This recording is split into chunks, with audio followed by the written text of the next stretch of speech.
Hello! Et c'est reparti pour une nouvelle journée ensoleillée. Donc aujourd'hui, on a sorti la chemise et le short.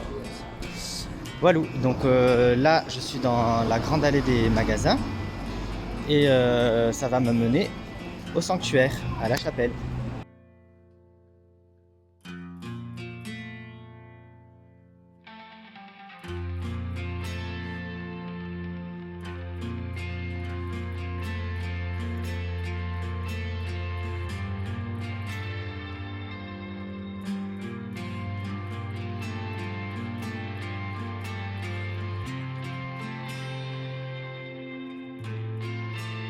Donc voici la maison que je vous ai montrée le premier jour, la maison du père de Bernadette, et où Bernadette a vécu pendant 10 ans. Donc c'était le moulin de Boli.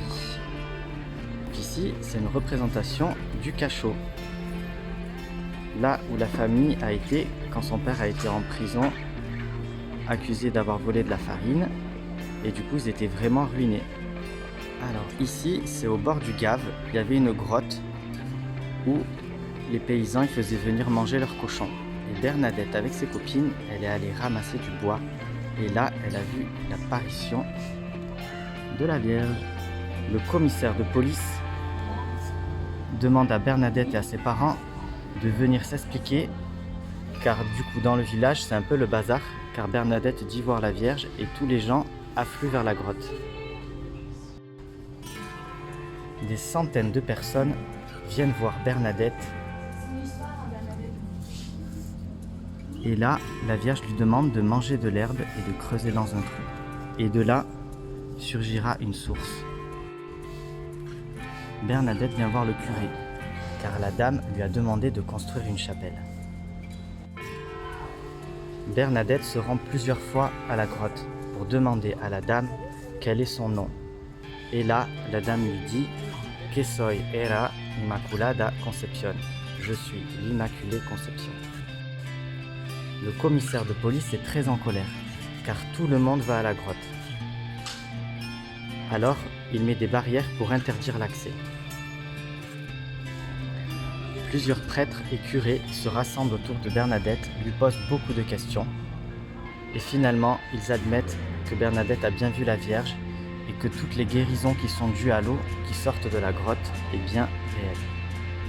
Ça y est, enfin, je suis à la chapelle!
Allez, force et courage, c'est parti pour le chemin de croix. Donc en fait, ils l'ont construit tout en haut d'une montagne. Donc c'est du sport. Donc il y a plusieurs façons de le faire. Ou on le fait à chaussures, normal, ou on peut le faire à genoux et à pied. Donc moi du coup j'ai choisi les pieds. C'est quand même moins difficile. Allez, go!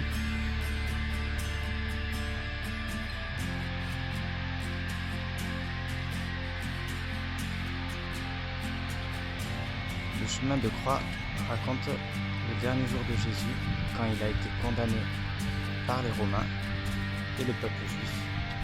Et donc il va porter une croix jusqu'au mont Golgotha. Et là il rencontre Marie, sa mère, sur le chemin.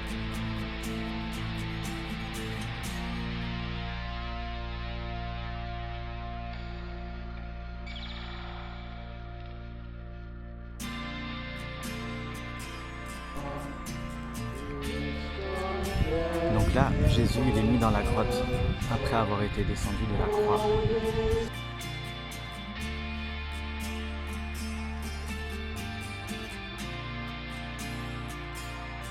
Donc là du coup je vais rentrer à l'appart faire une petite pause parce que j'ai pas mal marché. Et juste avant je voulais vous montrer une église. Donc c'est la basilique Saint-Pie X. Donc c'est une architecture très originale. Donc déjà ça se trouve sous la terre. Déjà fallait y penser. Et dedans c'est un peu déstabilisant. On dirait qu'on est dans un bunker.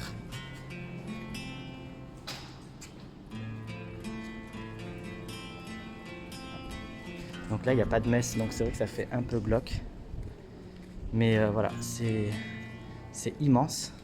Ça ferait presque parking de voiture. Donc là je suis descendu tout en bas. Alors c'est vrai que comme ça on peut pas le voir, mais c'est immense. En fait tout le long il y a des bancs. Et la dernière fois que j'y suis allé, mais il y avait des milliers de personnes. Enfin c'était rempli à bloc. Il y avait même des gens sur les rambardes d'en haut. Enfin voilà.